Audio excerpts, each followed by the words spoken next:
Entre 1914 y 1918, el mundo vivió una guerra a una escala que jamás se había conocido en la historia de la humanidad. Se la llamó inicialmente Gran Guerra y, más tarde, Primera Guerra Mundial. La segunda fase de la Revolución Industrial lanzó a los gobiernos de Europa a una confrontación por ganar para sus empresas territorios, colonias, materias primas, mano de obra barata y mercados para vender. Este capitalismo salvaje produjo entre los gobiernos fuertes tensiones que favorecieron el estallido de la Primera Guerra Mundial. A fines del siglo XIX se estaban creando rivalidades económicas y coloniales entre las principales potencias europeas. Por un lado, había disputas territoriales en Europa.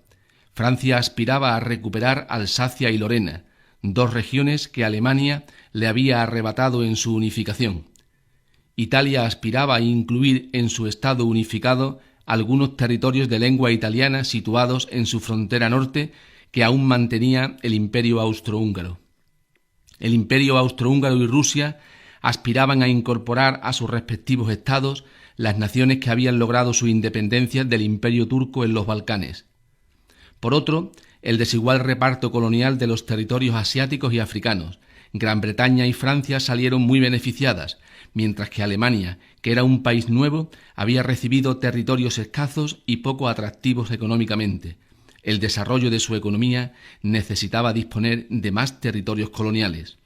Además, la exaltación nacionalista en los Balcanes, de Serbia, Bulgaria y Rumanía. Con la tensión y rivalidad que existía entre las distintas potencias europeas, todas podían esperar que en cualquier momento el vecino iniciara una guerra. En los momentos previos al estallido de la guerra, cada estado aumentó sus gastos militares para garantizar su seguridad. A este proceso de incremento de los ejércitos y del armamento moderno, facilitado por los avances de la industria de armamentos, se le conoce como carrera armamentista o paz armada, y sin duda fue Alemania el país que más incrementó los gastos en armamento. Las grandes empresas industriales, sobre todo el sector de la siderurgia, fabricación naval, de armamento pesado, de vehículos, etc., eran las grandes beneficiadas de los cuantiosos gastos militares realizados por los gobiernos, pues veían aumentados su producción y sus beneficios. Y si estallaba la guerra y su país resultaba ganador, estas empresas podían multiplicar sus beneficios. Como el peligro de guerra era inminente desde finales del siglo XIX, una cuestión importante era buscar amigos para cuando llegara el momento. Por este motivo, las potencias europeas se habían encuadrado en dos bloques. La Triple Alianza, compuesta por Alemania, el Imperio austrohúngaro, que aunque eran rivales, pero acabaron firmando una alianza de ayuda mutua por temor a Rusia, e Italia, que se pasó a los rivales en 1914.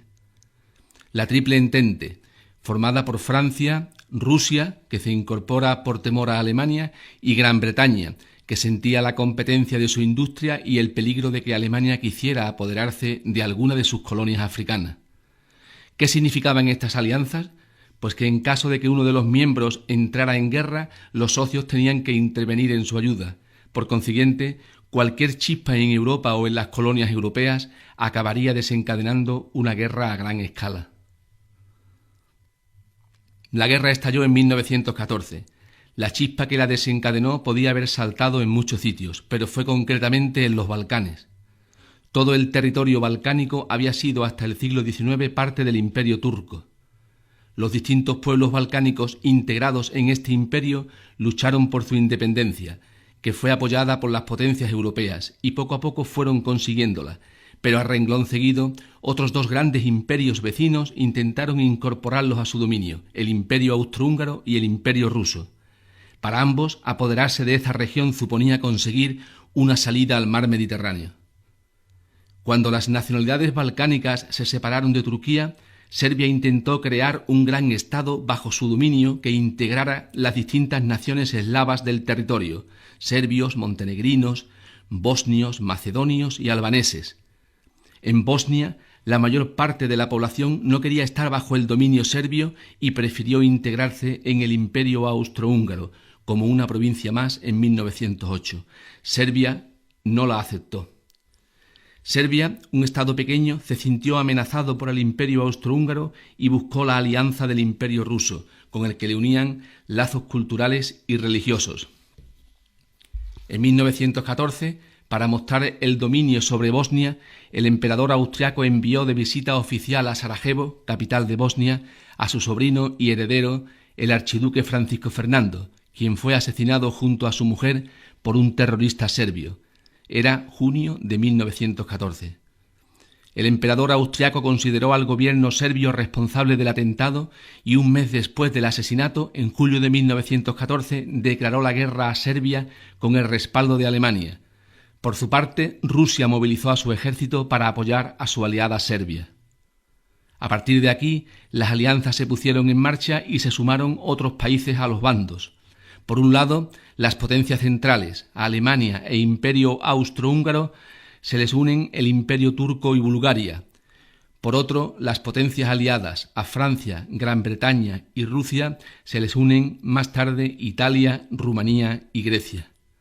Solo unos pocos países de Europa, entre ellos España, se declararon neutrales.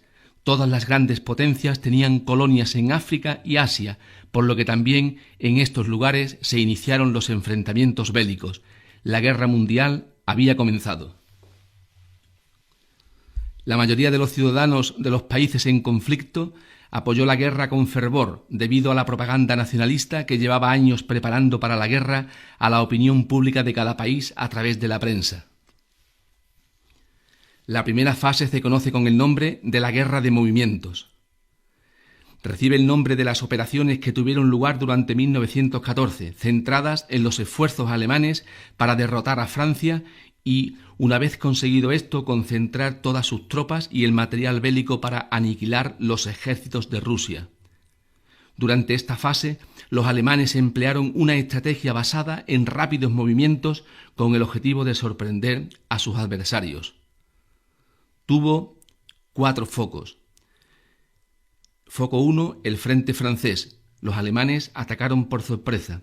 Las tropas francesas, con ayuda de soldados británicos, consiguieron parar el avance alemán hacia París, batalla de Marne, y estabilizar un frente que durante 4 años apenas se movió. Foco 2, el frente ruso. Las cosas fueron más fáciles de lo previsto para Alemania. A pesar del enorme número de tropas rusas, su anticuado armamento, su mala organización y la falta de motivación de sus soldados provocaron una desbandada y permitieron que las tropas alemanas penetraran fácilmente en Rusia.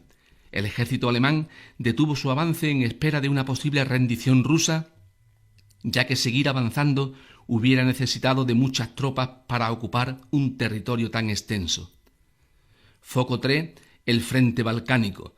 Las tropas austrohúngaras también ocuparon con cierta facilidad Serbia y Rumanía, pero fueron frenadas en la frontera griega. Foco 4, el frente norte de Italia. En él ni Austria ni Italia lograron romper las defensas enemigas. En apenas 2 meses, en todos los frentes se había llegado a una situación de equilibrio que ninguno de los bandos lograba romper. La guerra de movimientos se paró y hasta casi el final de la guerra ambos bandos mantuvieron sus posiciones sin apenas cambios. La segunda fase, la Guerra de las Trincheras 1915-1917. Prácticamente desde septiembre de 1914 no hubo avances significativos de ningún bando en ningún frente. La nueva táctica defensiva de las trincheras mantuvo a los ejércitos bajo tierra durante 4 años. Entre ambas líneas de trincheras se abría un espacio desolado de varios kilómetros plagados de alambradas y obstáculos para impedir el avance del adversario. Ambos bandos sufrían bombardeos diarios y ataques con gases tóxicos. Además, las enfermedades que se extendían con rapidez en esos cenegales llenos de ratas y parásitos aumentaban el número de muertos. Las incursiones de un lado a otro para sorprender al enemigo eran continuas y muy elevado el número de muertos.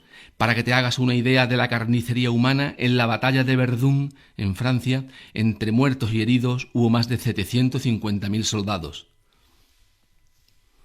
Y la tercera fase, 1917-1918, se conoce como el fin de la guerra. El año de 1917, 2 acontecimientos importantes vinieron a cambiar el curso de la guerra y precipitaron su finalización a favor de los aliados. Por un lado, en Rusia se produce una revolución que destrona a su emperador y las operaciones militares en el frente se detienen. Tras una negociación en la que el nuevo gobierno ruso acepta importantes pérdidas territoriales, firma la paz con Alemania en 1918. Por otro, la entrada de los Estados Unidos en la guerra, aunque en principio se habían mantenido neutrales, el hundimiento de barcos estadounidenses que comerciaban con Inglaterra por parte de los submarinos alemanes llevó al gobierno norteamericano a intervenir en el conflicto, movilizando a más de 4 millones de soldados que llegaron a Francia en el momento decisivo.